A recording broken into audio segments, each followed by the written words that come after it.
All right, moving on to healthcare, mental health and addiction. Tennessee families are dealing with high premiums, prescription costs, long waits, mental health gaps, addiction treatment needs, and rural healthcare access. What is your first healthcare priority for House District 33? Ann? I think we need to address mental health coverage.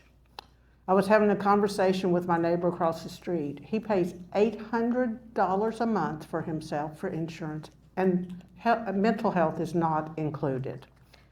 Mental health is the root of addiction issues many times, and it's the reason if you don't have your mental health treated, you can't get a job, you don't do well in school. So that would be where I would focus first, is to make sure we have that coverage. Thank you. Kelly? Specifically for healthcare in general, I think it's, again, the low-hanging fruit is bringing back Medicaid coverage here in the state. We're letting those dollars that we're sending away go to other states. It's absolutely absurd. So we bring back our Medicaid dollars to this state.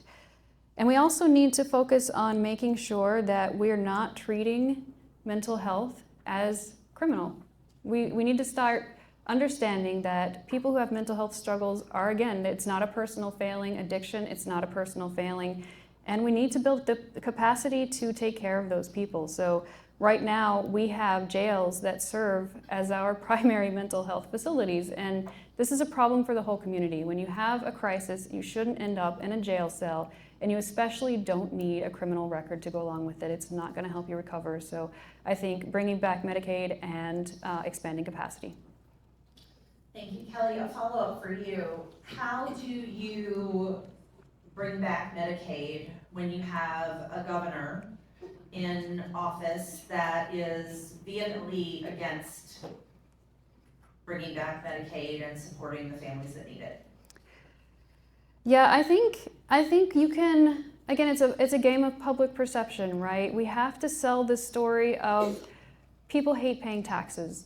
But if you're going to have to pay taxes, you might as well get something from it. You need to get that benefit. We need to come out with a strong public messaging campaign that gets the public on the side of, hey, this is an issue and we need to get loud about it. Like you said, if left to his own devices, our governor has no interest in helping the people of Tennessee. He'd rather stand on a culture war platform and look like he's scoring points for the MAGA agenda. But we need to make it clear that this is something that people have earned, they deserve, and they've paid in for it. So we need to get that back. Thank you. And a follow-up for you on mental health care. How do you help a family that doesn't follow what's going on with the state and the policies around health care, but knows that care is too expensive and hard to get? How do you help that family understand both the nuances of what's going on with insurance and healthcare in Tennessee, and also how mental health is a necessary addition to that? So my CASA work, court-appointed special advocate work, has me working with these families.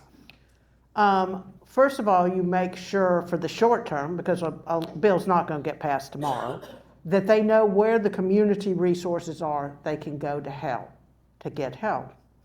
And again, if you talk to them and they say, here's my problem, you say, here's some potential solutions, here's where you can go, that helps them get through that step.